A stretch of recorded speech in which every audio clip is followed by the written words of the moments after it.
upacara. Hormat! Gerak! Perhatian, perhatian, seluruhnya siap gerak. Bersalam kepada Ibu Guru.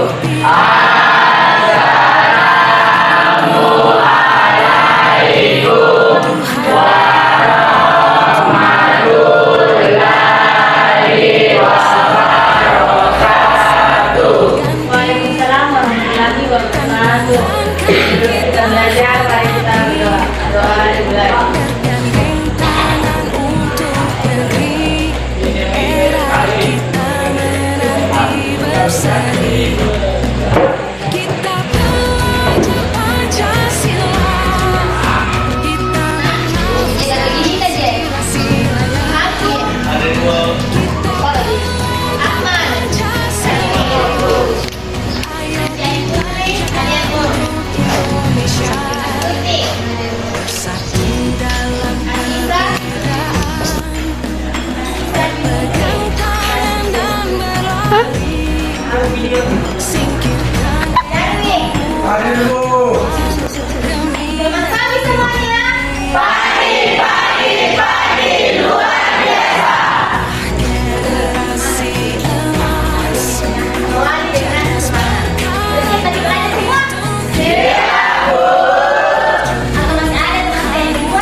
Baik deh, jadi selanjutnya itu kita akan masuk pada replikasi virus.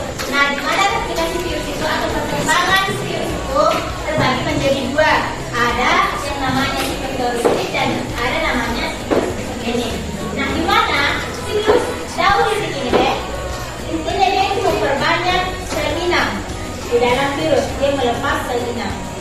Kalau isogenik kebalikannya, dia memproduksi yang namanya sel inang, tetapi dia tidak melepas, melainkan dia mempunyai waktu yang lama untuk memproduksi sel inangnya, tapi tidak terpecah. Oke? Jadi di siklus namanya juga siklus D, berarti ada tahapannya. Nah, bisa dilihat kurang lebih seperti tahapannya. Nah, kalau siklus teoritik ini mulai dari yang namanya absorpsi. Ini mulai menempelnya sel inang di dalam bakteri. Kemudian masuk pada tahap penetrasi. Di tahap penetrasi ini dia menginfeksi, mengkorek atau memproduksi gen penerusnya, pewarisan gen genetik. Kemudian dari penetrasi dia akan sintetis. Sini ditarik dari komponen yang termasuk dalam virus. Dari sintetis ini, sel sintetis masuk ke perantitan. Di sini terbentuk partikel-partikel virus yang akan nantinya dilepas.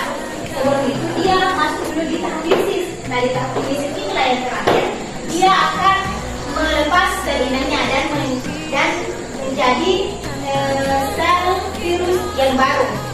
Ketika dia sudah lepas, dia akan membentuk virus yang baru. Kurang lebih seperti ini. Kalau daun klinik yang berbeda juga dengan daun isogenik, karena di daun isogenik ini memang dia tidak sampai melepas virus sel inangnya. Kalau ini dia terpecah dan membentuk sel baru. Jadi siapa yang coba di daur isogenik ini, siapa yang mau baca? Saya dibuka deh. Oke, silakan. Siklus litik. Siklus litik merupakan reproduksi virus dengan cara memperbanyak diri dan memaksimalkan tubuh inang. Awalnya virus akan menempel ke tubuh inang atau ini melanjutkan penetrasi ke inang. Penetrasi merupakan proses infeksi asam nukleat ke dalam sel inang. Terus merubah mineral plasma sel inang menggunakan enzim, misalnya liposin pada bakteriofage. Terus sesudah berhasil masuk ke tubuh inang akan memperbanyak diri replikasi menggunakan asam nukleat dalam tubuhnya. Selanjutnya memasuki tahap perakitan dan mana virus akan membentuk tubuhnya. Vaksin masuk tahap sintesis akan diisi asam nukleat dan alat replikasi sehingga terbentuk virus tertutup. Kemudian terjadi pelepasan partikel virus yang telah matang hingga membentuk persalinan analisis. B. Siklus glukogenik. Siklus glukogenik dapat terjadi jika imunitas sel inang lebih baik daripada dari infeksi virus. Jadi, sel inang tidak segera pecah dan dapat berproduksi normal. Pertama, terjadi absorpsi dan penetrasi virus menyebabkan pada permukaan sel inang menggunakan reseptor protein spesifik dan menghancurkan membran sel menggunakan enzim lisosim. Kemudian virus menyuntikkan materi genetik ke dalam sel inang. Kedua, tahap penggabungan DNA virus masuk ke dalam tubuh bakteri dan keduanya bergabung. Kemudian DNA virus mengikat di antara DNA bakteri yang akan terputus sehingga terbentuk penampil itu. Ketiga, tahap penjelasan dan multiplikasi DNA gabungan membuat DNA virus tidak dapat bergerak atau profag. Ketika DNA bakteri bereplikasi, maka profag pun akan bereplikasi ketika sel bakteri bergerak. Keempat, tahap sintesis. Saat kondisi berbentuk profag menjadi aktif, kemudian memisahkan gen dengan DNA bakteri dan merusak DNA-nya. DNA virus akan memanggil ahli agar dapat melakukan replikasi. Kelima, tahap perakitan. Pada tahap ini, kapsid virus ditutup. Oke deh, selanjutnya itu kita masuk pada struktur penyusunan virus. Perhatian dulu ya di sini.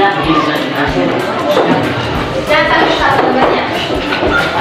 Jadi di dalam struktur penyusunan virus ada terbagi kau bentuknya, ada kepalanya, ada lehernya, ada ekornya.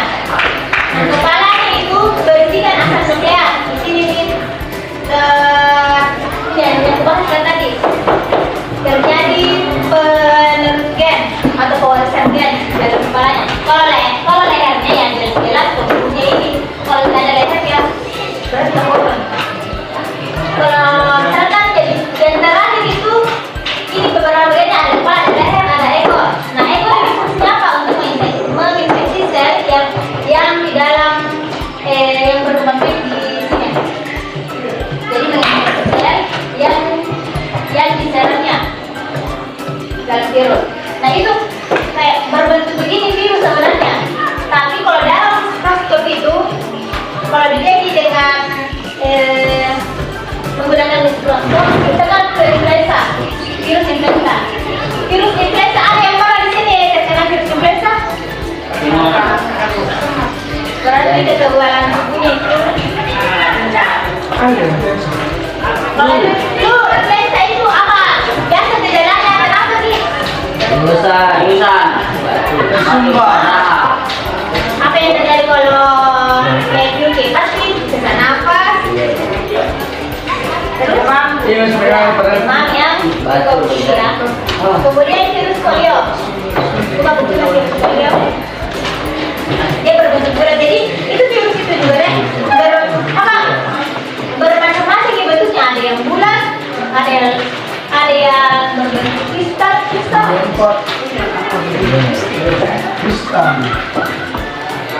Bukan punya bentuk virus. Coba ada yang sama-sama. Halaman Ibu. Cari deh strukturnya virus. Yang ini kepala. Halaman berapa? Karena itu ada bentuknya juga. Silakan. Darwin, silakan. Ini ya. Iya, kasih saya salah kan?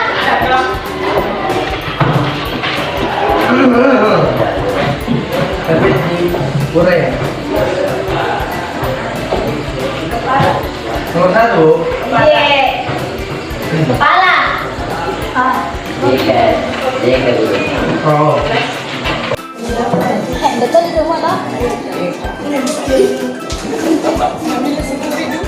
Sudah semua satu sudah.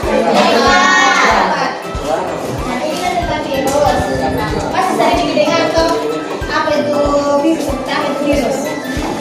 Bisa virus Baru-baru apa itu ya? Virus corona. Bukan Cina. Virus corona.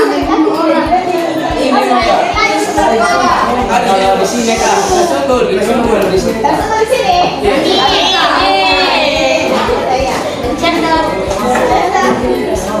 Jadi, menurut sepengetahuan tadi apa itu virus? Apa dengan bagaimana virus? Apakah menyebar atau tidak menyebar? Seperti apa itu yang virus menyebar? Corona. Kalau Flu juga. jadi kesimpulannya virus itu apa? Bakteri yang menyebar. Organisme yang dapat menginfeksi manusia, Pak. Dengan cara penyebarannya itu bagaimana? Sentuhan dari tubuh. Misalkan sistem imun kalian rendah, tidak bisa dikatakan itu virus dalam tidak kebalik kan ceritanya dari masalahnya virus. Kalau kekebalan tubuh itu nanti itu ya. Siapa yang bisa mengemukakan itu virus? Jangan takut deh. Ini sama-sama belajar video di sini.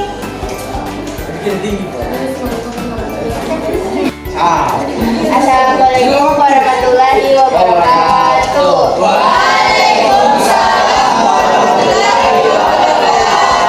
Selamat pagi semuanya. Saya hormati Bu Guru, sahabat teman-teman sekalian yang saya cintai dan saya banggakan. Pada kesempatan kali ini, kami dari kelompok 1 akan mempresentasikan hasil tugas biologi yaitu siklus daur rutin. Assalamualaikum warahmatullahi wabarakatuh.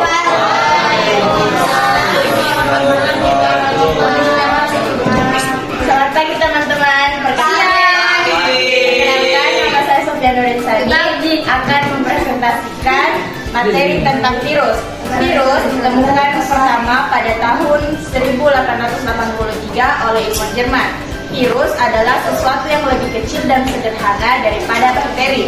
Ada 5 fakta tentang virus. Yang pertama, virus tidak suka tinggal di benda mati, dan virus akan melalui perantara untuk tinggal di makhluk hidup. Yang kedua, virus hanya tinggal di bagian tubuh tertentu, misalnya hidung ataupun di mulut. Yang ketiga, virus sering mengganggu kesehatan yang ditumpangi. Yang keempat, virus punya masa inkubasi mulai dari hari pertama hingga hari ke-14. Yang kelima, virus dapat dilawan dengan antibodi dengan olahraga yang baik, olahraga yang teratur, pola makan yang sehat, dan menjaga kebersihan tubuh. Kemudian ada manfaat dari mengenal virus. Yang pertama, melakukan pencegahan ketika mengetahui diri terkena virus. Yang kedua, melakukan imunisasi.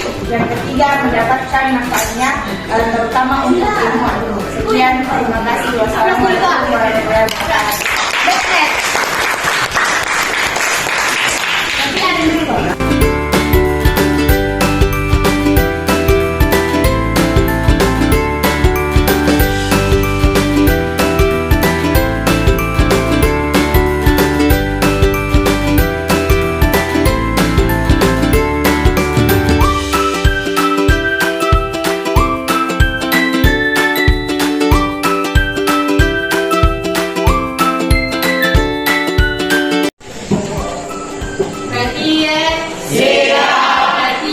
Seluruhnya siap gerak. Salam kepada Ibu Guru. Assalamualaikum warahmatullahi wabarakatuh. Waalaikumsalam. Setelah mengakhiri pembelajaran, mari kita berdoa. Doa dimulai.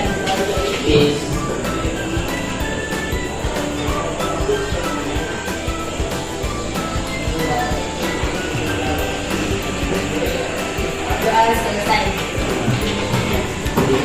Jadi itu materi tentang tadi ya deh. Jadi saya harap depannya bisa lagi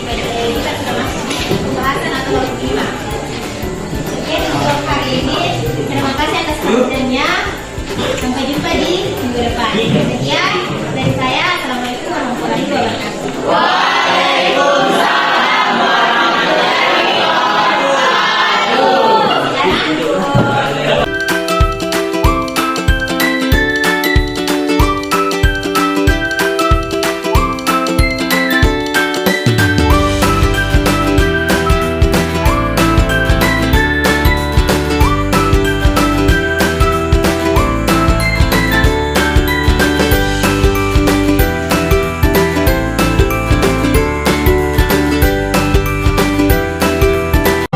Halo Kak, Halo Kak, bagaimana perasaannya Kak selama mengikuti PLP di sekolah? alhamdulillah saya sangat bersyukur bisa PLP di sekolah ini. Selain itu saya juga sangat bahagia dan senang bisa dipanggil pertama kalinya dipanggil ibu oleh mereka. Itu aja Kak? Ya intinya PLP itu seru sekali. Oke, makasih Kak. Ya.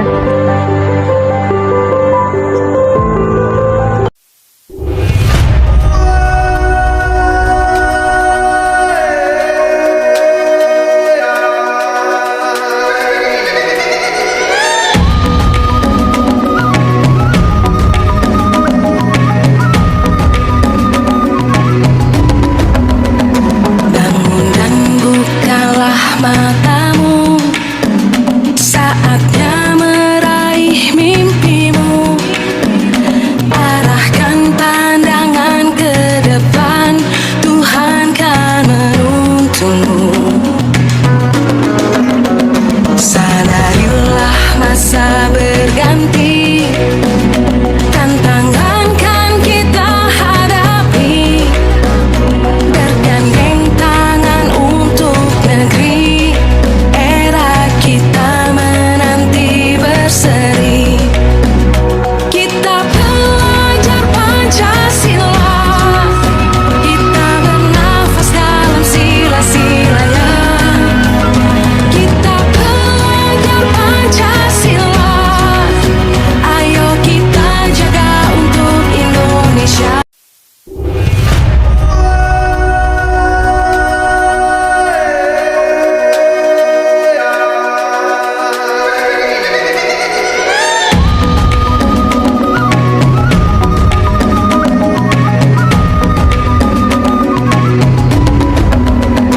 Bangun dan bukalah matamu, saatnya meraih mimpimu. Arahkan pandangan ke depan, Tuhan kan menuntunmu.